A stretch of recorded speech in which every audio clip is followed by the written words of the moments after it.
Hello, once again. Welcome to another edition of the I'm Always Right Sports Podcast. I am your host, as always, the Mouth of Michigan, Rob Medeka. With me, as always, my co-host, the Merck's Mike Merkel. I'm right here. All right, Mike. We have so much to go over. Well, this is like our 6-month anniversary. Do you know that? We've been doing this for like 6 months already. How crazy is that? We've got so much stuff to go over. We've been talking about it a little bit, and you've been teasing me with it for the past couple weeks off air. We have the Merck Zones version 1 of the NFL, of this NFL ranking. Every single team ranked 1 to 32 based off of their free agency moves, off of their roster composition, their draft, their chances to win the division, all that good stuff. He wraps into one solid piece for us that we're going to pick apart piece by piece. We're talking some Miguel Cabreras comments on how his poor power hitting is due to other people, ? We're talking the Bucks moving to the Eastern Conference Finals, where basically blew out the team that I thought had the best chance of winning, the Celtics, so made me look like an idiot. We're talking the WWE wildcard rule and how stupid or possibly genius, depending on what you or I think. And obviously we're going to finish with Ken Hollands officially leaving the Wings to take the general manager job for the Edmonton Oilers. So much to go over. We're giving you a 5-star show today, guys, because we're going over all 5 sports. So, let's just jump right into it. Mike, I'm tired of waiting. You've been talking about it. You've been teasing me about it forever. Yep. Let's just go. All right, so let's start here. Let's start with, we're just going to go first, let's say 5, and then we'll kind of see how we're feeling after that if I've already had a stroke. Do you prefer to go best to worst or worst to best? Let's go worst to best. Cool. Okay. I think that'll be fun. I think that'll be more fun than the other way around. Okay, so... It's always fun to talk about the bad teams. Exactly. I feel like some of these we might just fly over because they're kind of obvious ones. Sure. Middle ones are going to be a lot of fun, though. Yeah, absolutely. So this is the 32nd team in your mind, right? Yes. This is the 32nd team. Right? This is the team I think is the worst team. Right. Going into the season as it stands right now. Yeah. Number 32, I have the New York Giants at 32. I'll throw reasons out there as to... getting rid of Odell, not really having your quarterback, and your defense doesn't look very good. Yeah. There's a lot of debate from 30 to 32 where I wanted to put some of these teams. Right. But I think overall... I'm interested to see your bottom 5, because that's going to be an interesting topic for me a little bit. Well, then 31, I have the Miami Dolphins. Okay. Number 30, I have the Cincinnati Bengals. 29, I have the Washington Redskins. And 28, I have the Arizona Cardinals. Really? So you've got Arizona above some teams that have some, I think, more pieces around them. What's your rationale? Do you think Kyler's going to be just better overall? I think Kyler to the Redskins is worth maybe 3 or 4 games. Right. And when you look at... Cardinals. Cardinals. Yeah. I based off of... When you look at the other teams there, I don't think their quarterback play is going to get them to that many wins. Right. I think Kyler alone could get you 3-4 wins. Right. You don't even know what's going on in New York. Right. Miami has Josh Rosen, which is nice, but you don't really have much to throw to there. Right. Or you don't really have stuff there. You don't really have a good run game either. Bengals, you have Andy Dalton, and we know how that is just for the most part. The Red Rocket. And Redskins, you just drafted Dwayne Haskins, and in a place that isn't very well run right now, that's kind of a tough place to throw somebody I feel like a lot of people, of all those teams, I think the Redskins are the one team that people would say, I think you are undervaluing a little bit, right? Yeah. So I look at the Washington Redskins, but I'm somewhat in agreement with you on your bottom 5. I don't necessarily disagree. I think the Giants are going to be terrible. We kind of feel that going in, right? I think that Arizona's going to be bad. I'm kind of surprised. I'm interested to see where San Francisco falls on that list for you, because that team, to me, it's like some people think they're like going to be better than people think, and other people think they're still going to be terrible. Yes. The Washington Redskins, though, are a team where you got a rookie quarterback, right? You got Case Keenum just in case, right? If Haskins isn't starting week 1. I like what they did getting Montez Sweat. Free agency-wise, though, I don't really know any wide receivers they're going to have to be able to throw to. Exactly. I don't know a lot of pieces on their defense. I know they have Josh Norman, but you got Landon Collins. Right, you got Landon Collins, you overpaid. So you have individual pieces, but once again, they're a team that's never been able to put it together. You know, they're always off-season winners, and it never. And I also, when you take into account like the division they play in, they play the Eagles, Cowboys. They have really no chance of winning their division. Absolutely. So now you have to make the wild card. At least 3 losses right there, more than likely. Exactly. I don't think they beat Dallas either time, and maybe they split with Philly. Exactly. But, so right there, I think some people would say that you're undervaluing Washington a little bit. Yeah. But besides that, I'm kind of in agreement so far. You have a lot of teams there who either have young quarterbacks, they just drafted one, or teams that don't have an identity right now. New head coaches, new GMs, new philosophy changes. So, all right, let's keep going. All right, so the next 5, we're looking at 27. Yep. I have the Oakland Raiders. Okay. 26, I have the Buccaneers. Okay. 25, Buffalo Bills. Okay. 24, Tennessee Titans. 23, Carolina Panthers. So 24, you have Tennessee, and Tennessee made the playoffs last year. Yes. So you have them at 24. That's an intriguing slotting for. Is it just because you're so? But you're a Mariota guy, so it can't be quarterback play. No, well, that's my problem. Is Mariota's hurt all the time, that's the thing that hurts me. Is they get down to like week 15, 16, and then Mariota gets out with some kind of leg injury or whatever, and now it's like you don't have that guy to step in for him. Exactly. If I could trust Mariota for 17 weeks, they'd probably be around the 20, maybe low 19, like 19 range. But because of that Mariota not always healthy range, well, that too, I'm nervous for some that. of their personnel moves too, right? Like the Corey Davis at 5 from Western, right? He hasn't turned into the premier All-Pro wide receiver that they thought he would be. They didn't pick up Jack Conklin's 5th-year option. Very confusing. Don't understand where that's coming from, right? And when I look at that team, I go, they signed some bigger name free agents a couple years ago, right? They got Malcolm Butler. I think Logan Ryan's on that team too, right? Yes, Both from New England. Vrabel's their coach.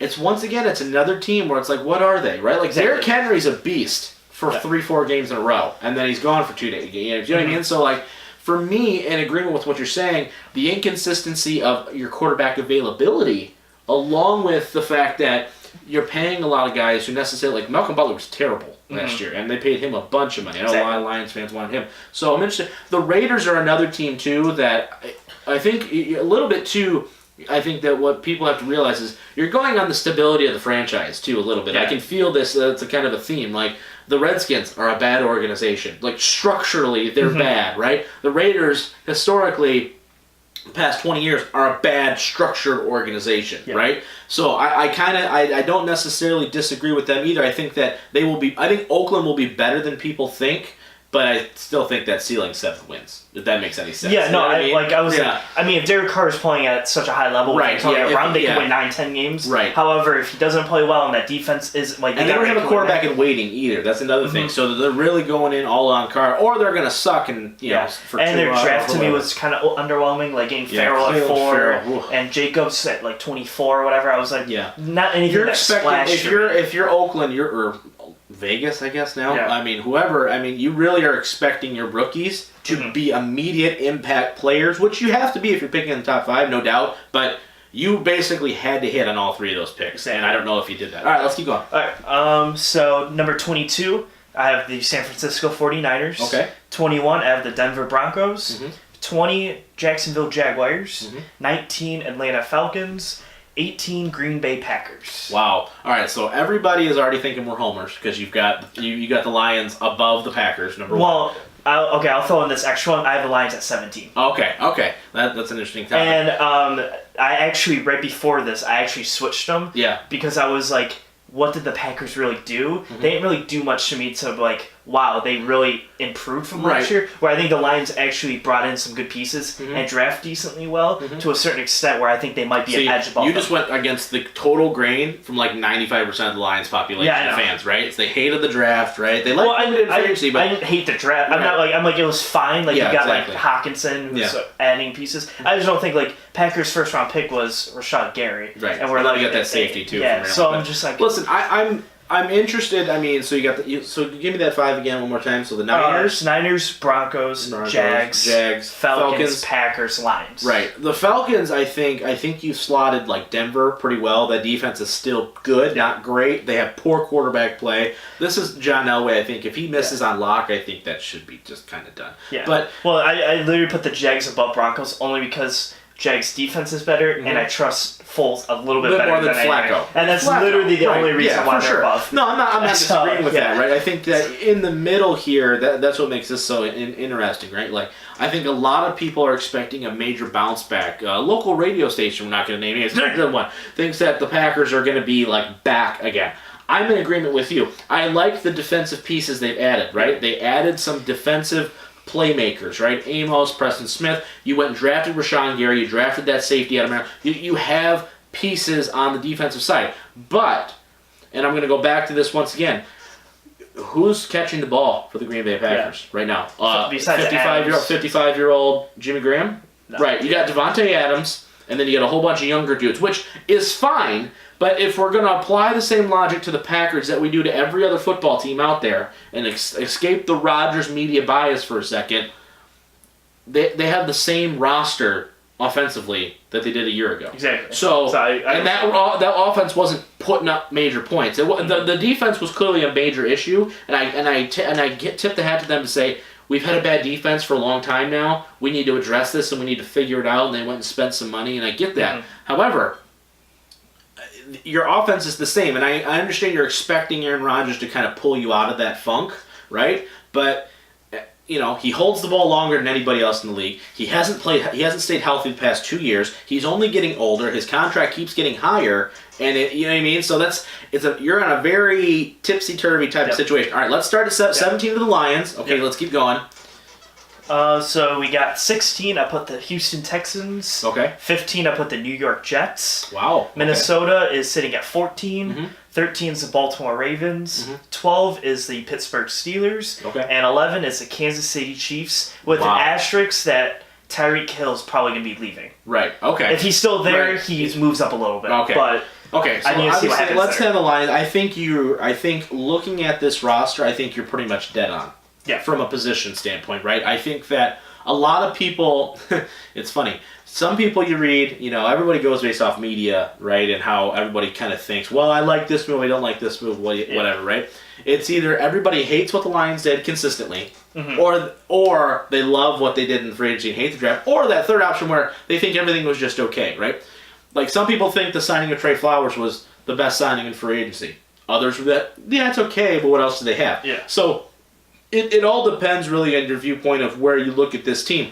I will say this, that the state of the Detroit Lions, you're going to know pretty quickly here in the first 6 games of the season, right? Correct. You're going to know if this team is either going to be hunting for a playoff spot or we're looking at another top 10 pick. That's going to be that simple, right? It's going to be that straightforward, this first 6 games, right? Yeah. Where some of these other teams, right, like I think that you're right in Kansas City. Kansas City's defense is not good. No. And they did not improve. I mean, I get it. They got Frank Clark. But okay, you swap D Ford and Frank Clark, you have the same defense. You don't have Barry anymore, right? Even if he wasn't healthy fully, I don't know anybody else on that defense truly that's any sort of playmaker.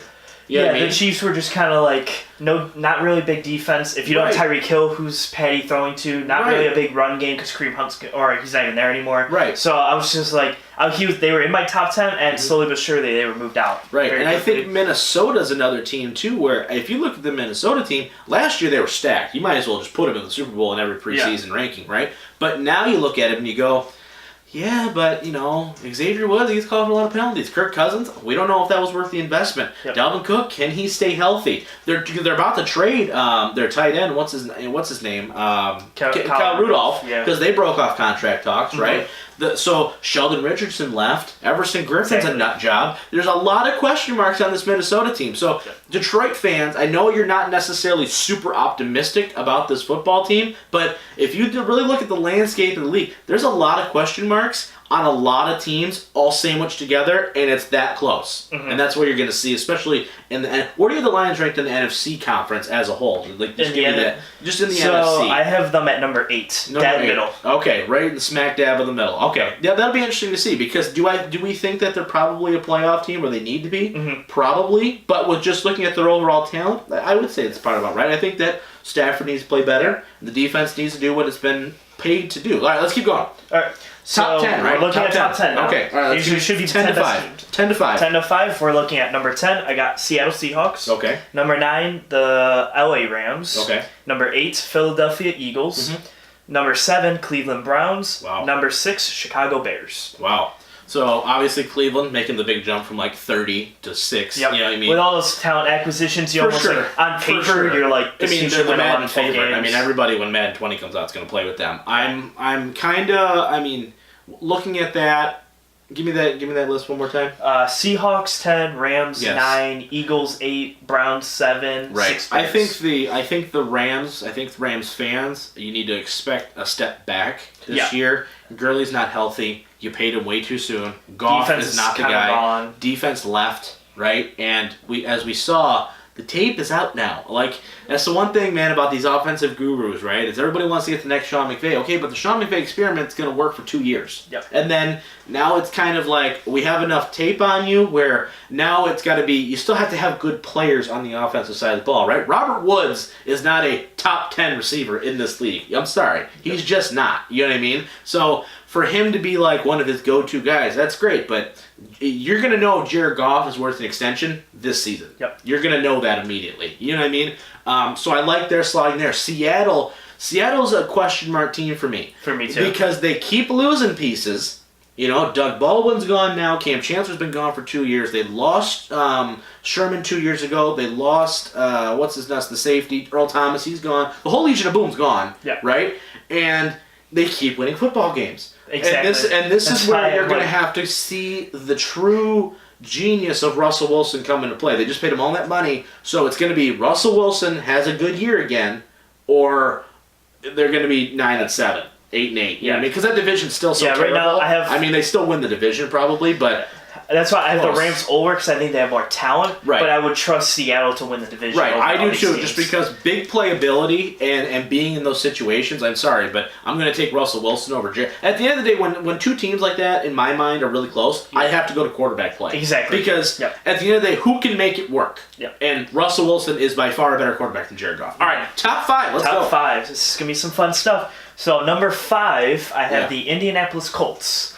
I like Indy. Their defense is young. They have a great offensive line. If Luck stays healthy, that's the key. He's got so many weapons to throw to now. I really wish they'd have been more aggressive in free agency, though. I really do. Like Funchess, that's fine. You got Ty. You got your guy Paris Campbell playing the slot, and then Ebron. I mean, because Indianapolis does so well with their tight ends, Ebron now catches like 15 touchdowns a year, and it's some great stuff. I'm looking for him to drop a game winner one day, though, and the whole fans are just gonna go, you know what I mean? And I agree with that. He'll hate the media again. Number 4, I have the LA Chargers. Yeah, I think top to bottom, I think they have one of the best rosters. Their defense is pretty dang good. As long as Philip Rivers plays the way he's been playing, right? That's the key. That's really is the key. That, but. Really love Derwin James. Fantastic. Guy, so good. Number 3, I have the Dallas Cowboys. Wow, that hurts. That hurts. But we've talked about it on the air before. That defense, folks. Let's exclude the Dak and the Zeke and the Amari Cooper for a second. And that great offensive line. That defense is low key. Nobody's talking about it. It's going to be really damn good. It'd be a top 5 defense. I mean, Jalen Smith. If Sean Lee can stay healthy, you got Van Der Esch. You've got DeMarcus Lawrence. You've got Byron Jones. You've got a lot of good pieces. Even if their cornerback situation isn't necessarily the best, you have athletic freaks in your front 7 that are going to be super solid for you. They invested heavily in the D-line again. That dude from UCF.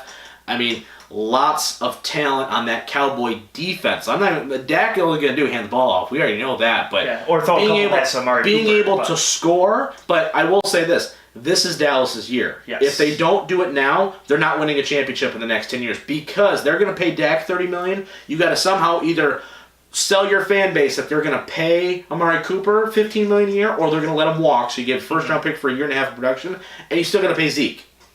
And then you got to go pay Jalen Smith, too. That's a lot of guys that you're going to pay big money to that you can't afford to do it. So, all right, let's keep going. Number 2, we have the New Orleans Saints, top to bottom. If Breeze is there, I think they're the best team in the NFC. Their cap situation scares the crap out of me, but when Breeze retires, it's going to be terrible. But right now, whee! So, I mean, they got to get it done. This is another team. They need to get it done this year. I think it's going to be them and the Cowboys as a prediction in the conference they need to get finals it done this year. And number 1, probably not shocking to anybody, I have the Patriots at number 1. Shocker. Because they're the Patriots. They're the Patriots. They can lose as many people as they want. They can get whoever. And somehow they'll be 12-4 and make the playoffs. So they're probably the best team in the NFL. Yeah, best team. Yeah, that's not really any argument. That was fun. I really don't have much qualms about that. Honestly, I think you're looking at it from multiple different angles, and I'm with you. I'm with you for sure on that. Not complaining at all. All right, let's shift now from football. I just want to briefly touch on this Miggy talk just for a second. That's fine. He's hit one home run in 300 at bats. It feels like, right? He's not been very good. He's not been getting the he doesn't have the attention that everyone expects Miguel Cabreras to have. They're pitching around him, and he goes and he basically says, "Well, look who's batting around me." I used to have Prince Fielder. I used to have Carlos Guillen. I used to have this guy. I used to have this guy batting around me. do these comments, as he continues to age and more than likely get worse, this is going to ruin his legacy in Detroit?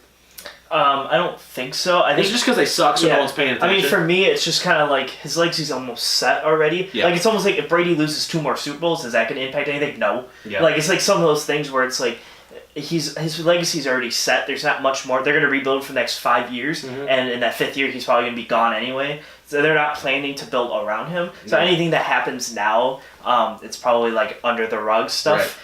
Right. Also, when he said this whole, it's due to people batting around me, I was like, I didn't know you were a quarterback having to throw wide receivers. Because I didn't know that batting impacted you on the 2nd and 4 hitter. Right, because you're just hitting the ball. Right. Like, it's like, my 4 hitters. I mean, his rationale is, I was batting in the 3rd spot, so if I have Prince Philip behind me, maybe they'll pitch to me because they don't want to pitch to him or vice versa. You know what I mean? So there was a little more strategy involved. But to your point, right, at the end of the day, you need to produce. Yeah. Right? Like, I, as a fan, I don't want to hear, it's because of the other people around me. Okay, you've been terrible. Yeah. You haven't done anything. You were hurt last year. You got an albatross of a contract that we're all stuck with. And you're going to go out there and you're going to blame the other people around you? Yeah. Like, you're supposed to be the veteran. Yeah. You're supposed to be the MVP. That's why like Stafford's never gone out and say, I blame everyone around me. Exactly. I haven't had a running game in 9 years as a quarterback. You know what I mean? Or I don't have receivers to throw to. Right.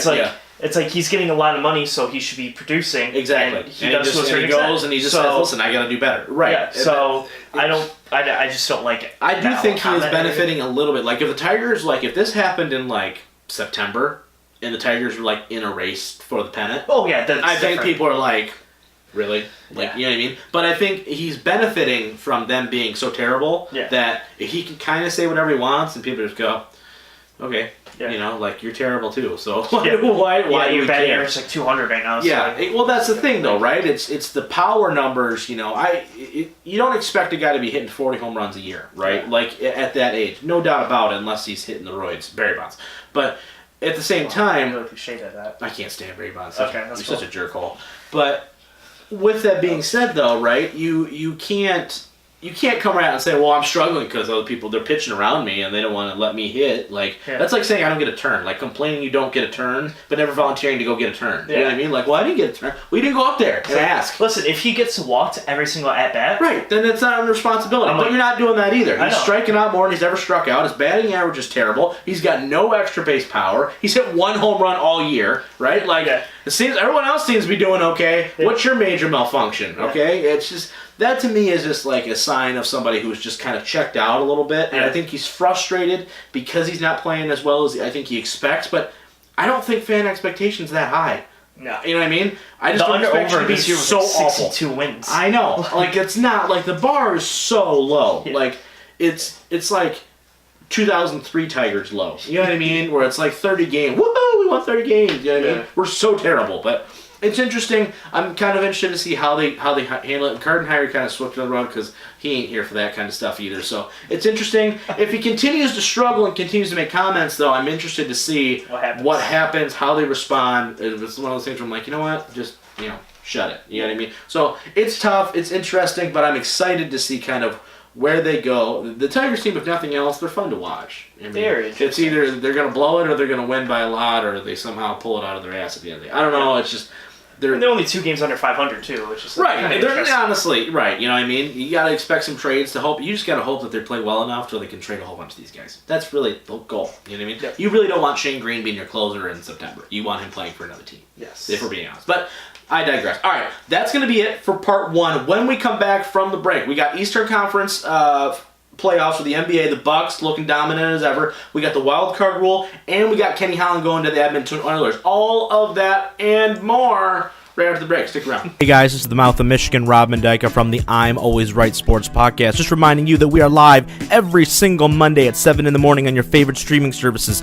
All 5 major sports, football, basketball, baseball, hockey, and professional wrestling.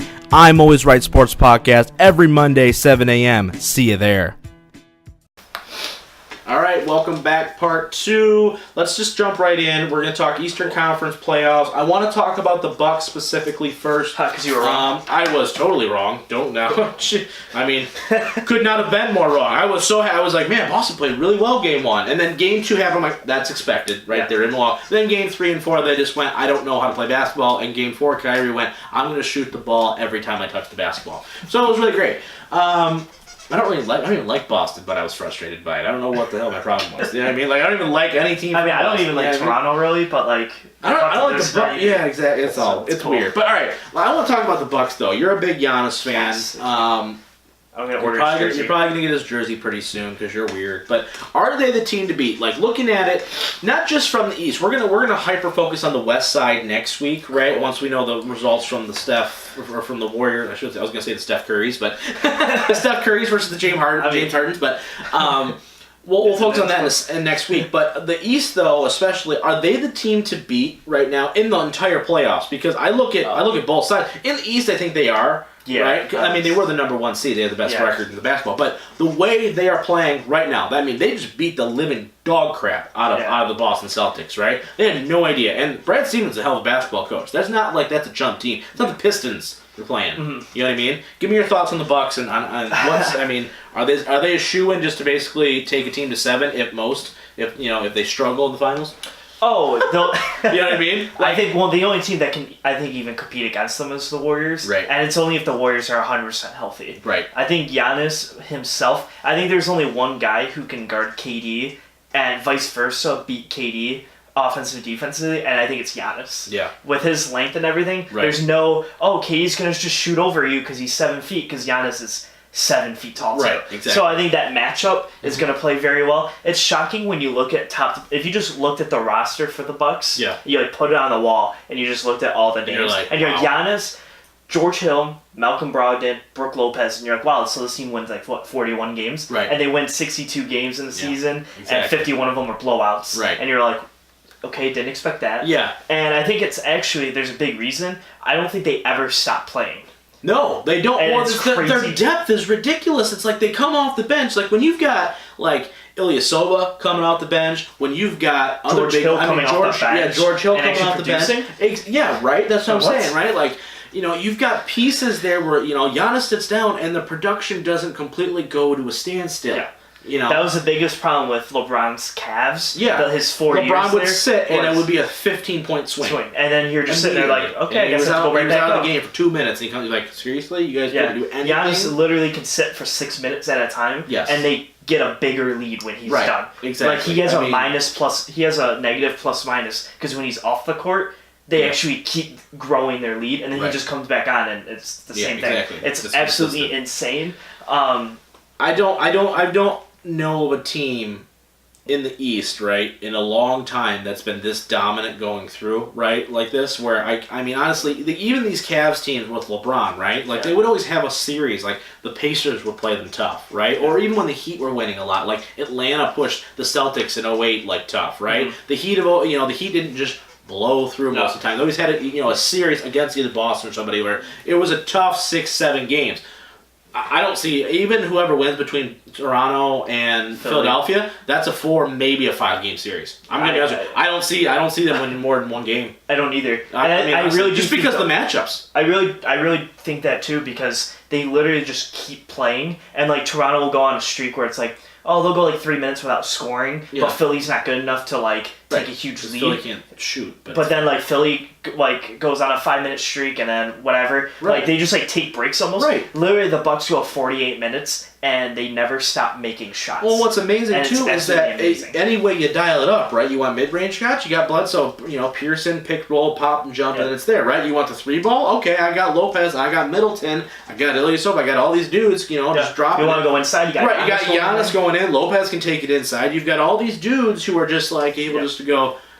Where do you go? How do you guard them, right? What do you do to shut them down? Even if you shut down Giannis, they have enough talent around and enough shooters around them, to go, okay, that's fine. He'll just be I mean, the fact when he has only 16 points and 12 rebounds, he has the Drummond stat line, and that means he's been ineffective. You're just like, son of a bitch. You know what I mean? Like, really, I mean, true dominance by the Bucks all the way around. So if they played the Warriors, who would you take? Like right now. Well, actually, let's pen KD's healthy. Okay, KD's healthy. I'm going to say the Warriors still. Okay. That would be a hell of a series. I hope it goes that way, honestly, because I think it'd be a hell of a series. I think it goes 7.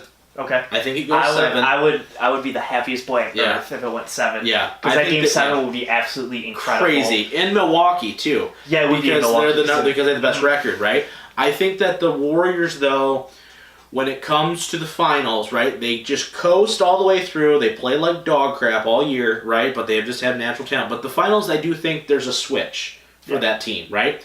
I think that, I don't know if the Bucks have another switch. Besides, they're playing so good right now, right? So good. And even if they maintain that level, I don't know if we can kick it over again. Now, next year, if you were telling me this and KD and or Clay is gone, right, I'm taking the Bucks all day long. But I just feel like there's enough shooters around them, right, where if Giannis, for whatever reason, is somewhat countered by, so if him and Durant cancel each other out, I feel like overall the supporting cast for Durant is still better. Do you think okay, so I guess we're going to go a little off topic of this. Yeah.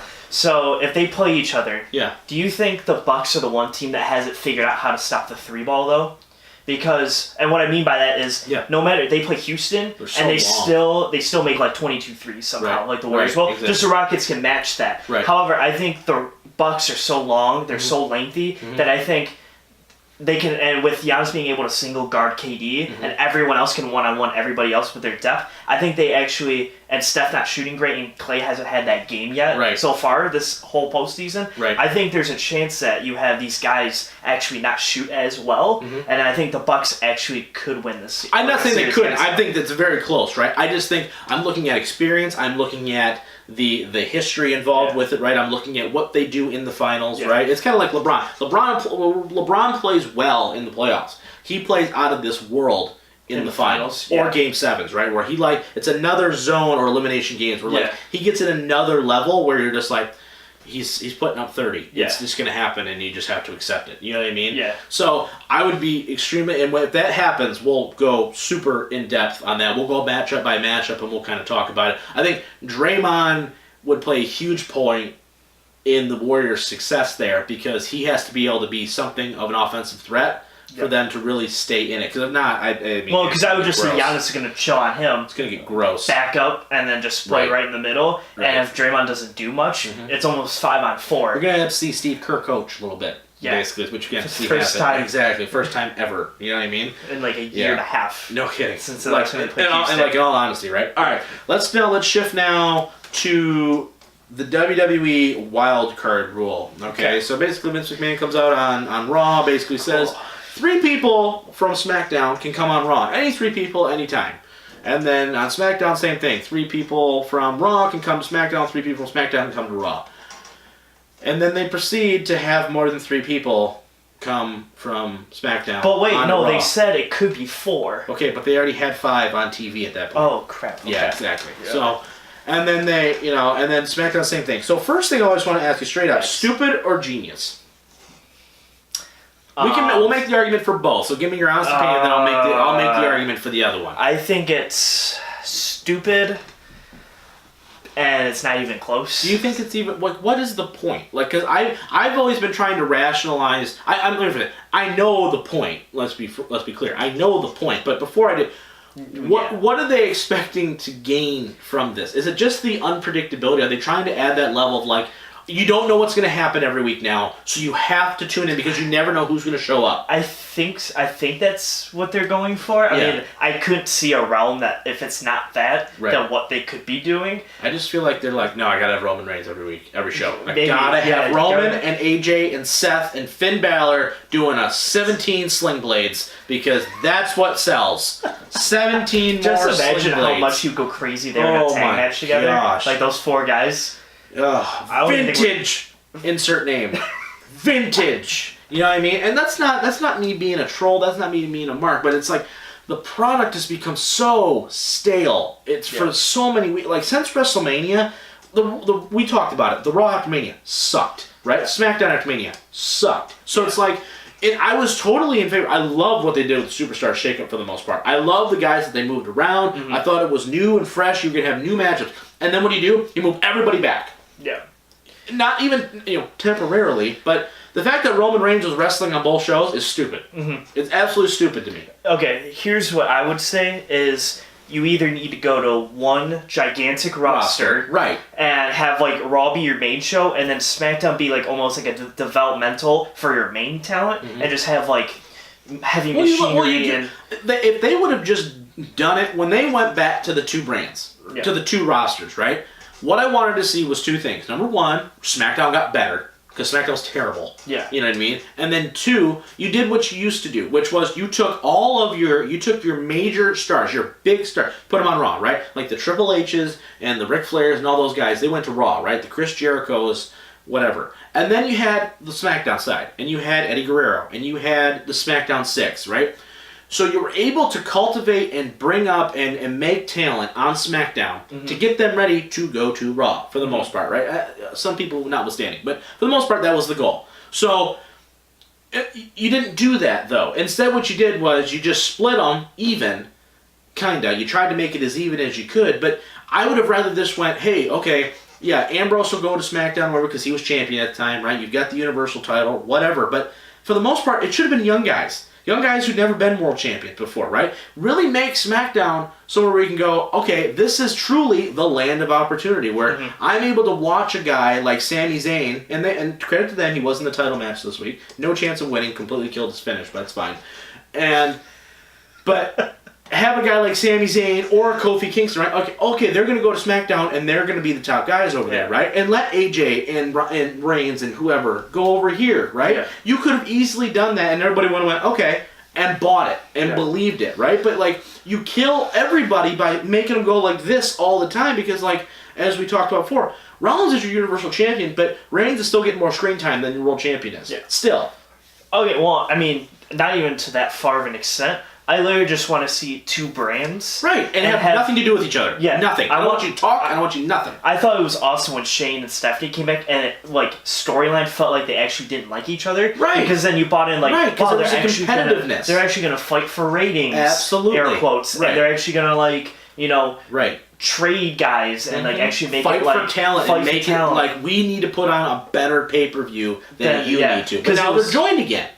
Yeah, like they had the Raw SmackDown, the Raw one SmackDown. All right, which one's going to be better? And you saw guys get opportunities, right? You saw the even if it didn't work, right? Like the Jinder Mahal thing, I was totally against it. I was very vocal about it. But point being is they did it, and they were able to make a guy a new star. Yes. So what was wrong with that? Were the pay-per-views as good? Probably not. No. But I'd rather watch a SmackDown pay-per-view where I see more people than I would rather watch the same pay-per-view over and over and over again, right? Like, don't get me wrong. Was I thrilled with Heath Slater and Rhino as SmackDown Tag Team Champions?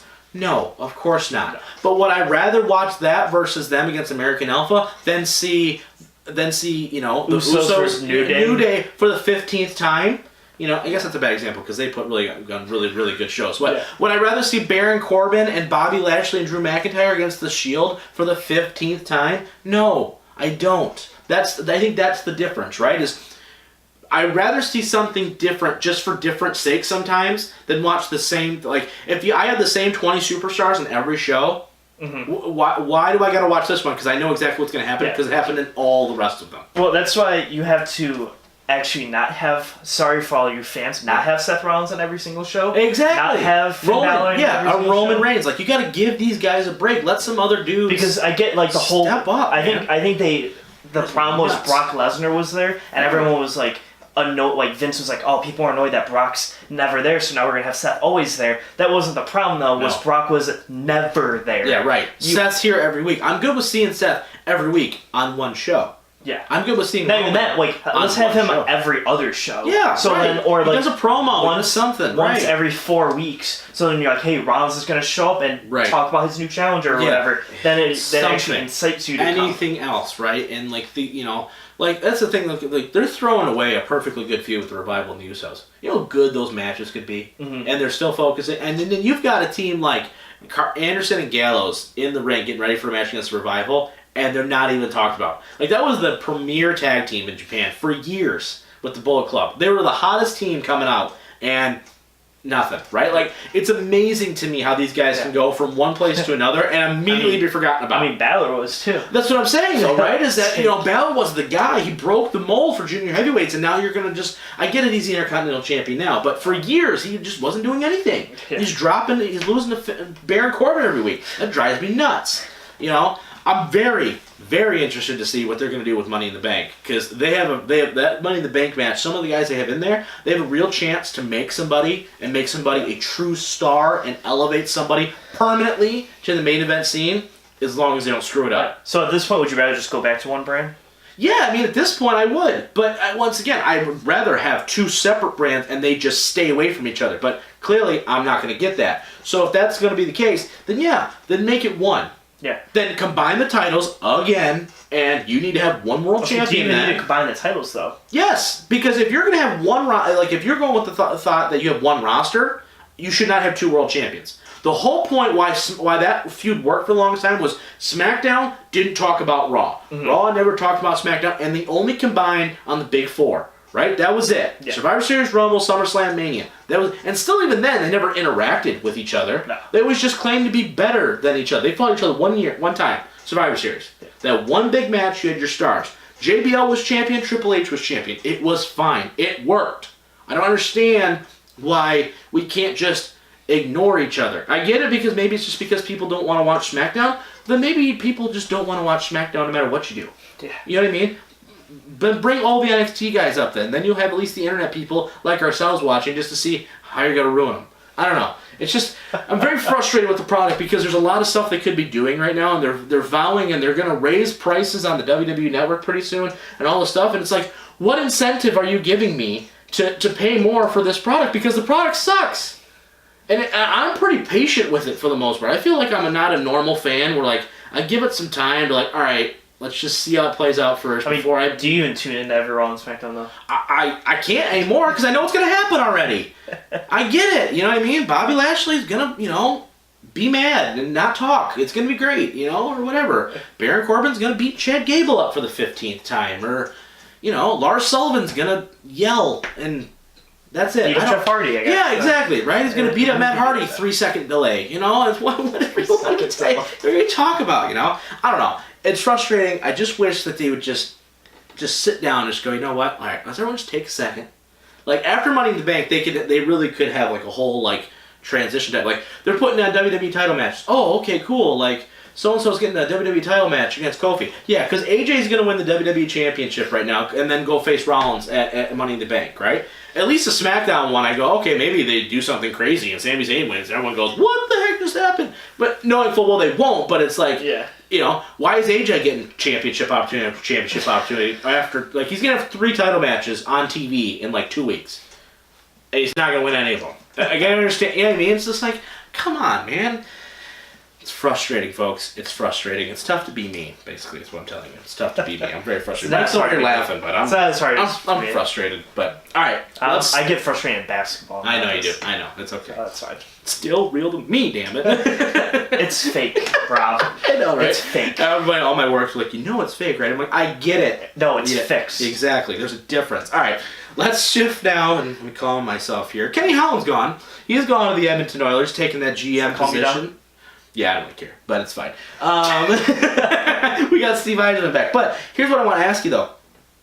Are you surprised, first off, that he's gone, like, immediately? Because he signed an extension. He got promoted to, executive vice presidential pardon something or other. I don't know. Okay. Whatever, right? Whatever above the GM for whatever purpose.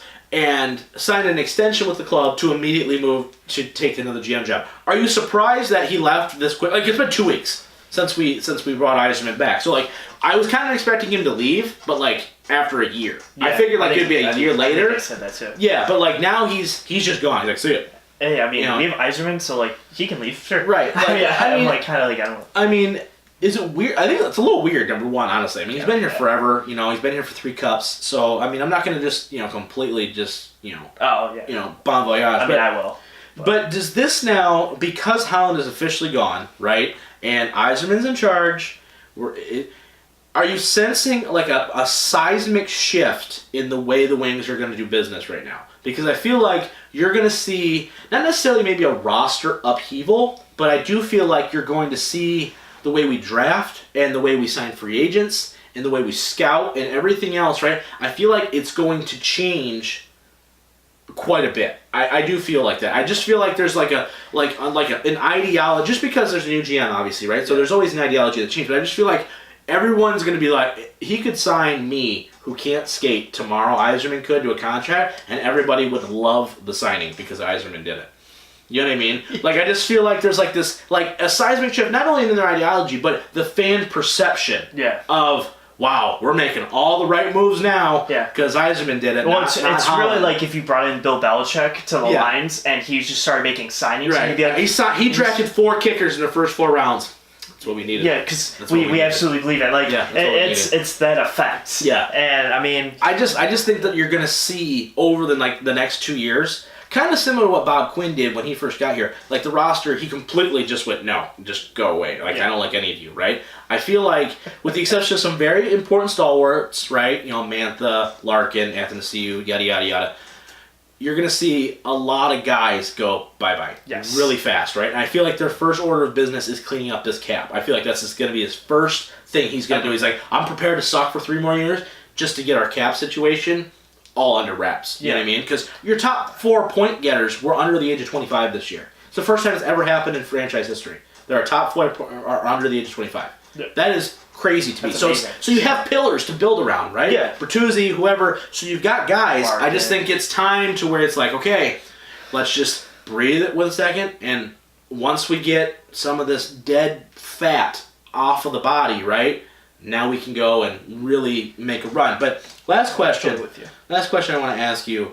I'm going to skip what I just asked because I had what was Holland pushed out. We kind of figured he was going to be. But give me, I mean...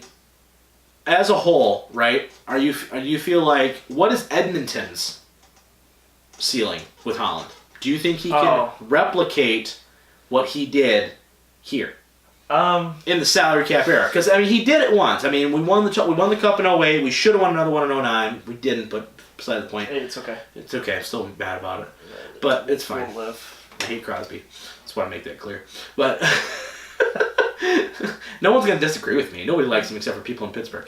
But you're not wrong. Right. You're so right. Okay. What is theirs? Because they have a young star, right? Connor McDavid. He's unhappy. That team's terrible. They still have been able to put pieces around him. They won that sweepstakes. So with that being said, they have a perennial franchise-altering player there, right? Can he replicate what he did there, or is he just like, is he our Mayhew? Like, Millen was so terrible.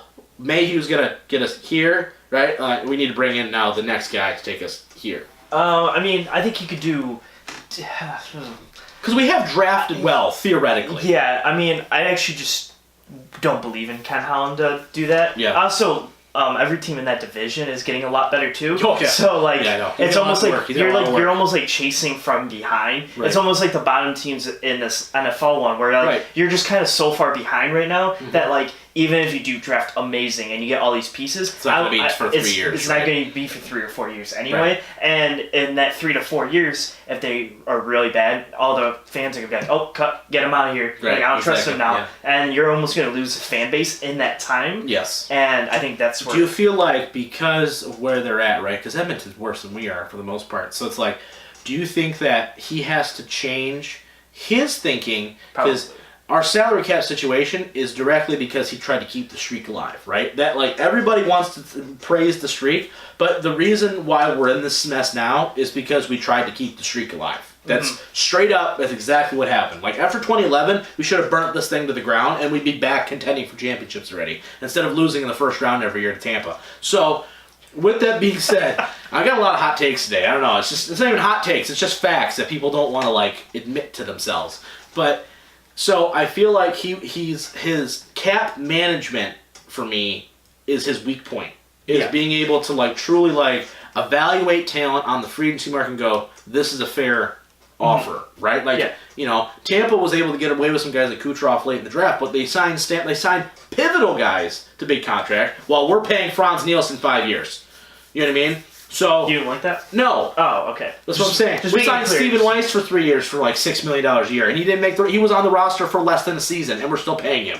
How stupid is that? You know what I mean? You're paying Johan Franzen instead of Hossa, which looking back on it, I get it's 2020 vision. But still, he hasn't played in 6 years. So, you know what I mean? I just think that's his weak point. But I do think that once again, I think he's their Mayhew. I think he gets them out of the situation that they're in now. I think he convinces McDavid to stay. And then I think he builds a okay team, and that's when he retires and hands it off. Because he's not young either. It's not like he's 50. I He's see like that. 67. I'm more in my opinion where I think it's just going to be whatever it is, and then he's just going to leave, and it's not going to get that much better. But could be wrong. You could be right. In the next 3 years, who's better off? We are or they are? Oh, we are. You think so? Yeah. I think we already have... I think we have a lot of... I think we're better now, but that doesn't mean anything, really. Yeah. I was saying, 3 years from now, we're going to be looking back and going, okay, we're on the episode 304, and we're going to go, and is it going to be us talking about the Wings being relevant again? Or are we going to be talking about how, wow, we've really maintained the status quo, and we're still... I think we're going to be in the playoffs. Yeah, in 3 years? In 3 years. Okay, I can accept that. Mark that date. What's Mark the date that today? Today? May 9th? I think the 10th. The 10th, technically. Also, all right, that's going to be it, but I do want to say one thing. So, all of you I'm Always Right Sports Podcast people, all right? Let us know in the comments or on our Twitters, at Mike Merkel, at Robin Dyka, right? What you think of the show. Give us some feedback. We want to hear your feedback if you agree with us, if you want to disagree with us, whatever. Also, by the time you are hearing this, War of the Worlds in Grand Rapids will have happened. We're going to go from that show. Be sure, though, to check, when you're hearing this, the show will have already happened, but check our Twitter, check our Instagram, because I'm guessing we're going to be posting some live videos from that show. Probably. So, I mean, we're going to have a boys trip going down there, so be sure to pay attention to that. Also, once again, if you are a sports writer for a website, a magazine, whether you're talking about wrestling, hockey, baseball, whatever, and you want to be on the show, let us know. iarbroadcastmedia@gmail.com. If you are a fan of the show and you want to be on for a segment, let us know. Once again, send us an invite. Let us know. We'll schedule it with you. We'll talk about a topic you feel most comfortable with. We'd love to have you. We have guests on all the time. As you can see, Kyle's been living here in this seat for a while the brain has been missing in action. We got to start doing some vignettes for her return, like in wrestling. Yeah, maybe we'll do what they're doing in WWE, the Bray Wyatt thing. We'll have puppets and puppets dying. I went to Dave and Buster's today, and they had alligator puppets. Fantastic. And I should have got one just for that segment. Fantastic. All right. For the Merc Zone, I am the Mouth of Michigan. We will see you guys, as always, next time. Next time.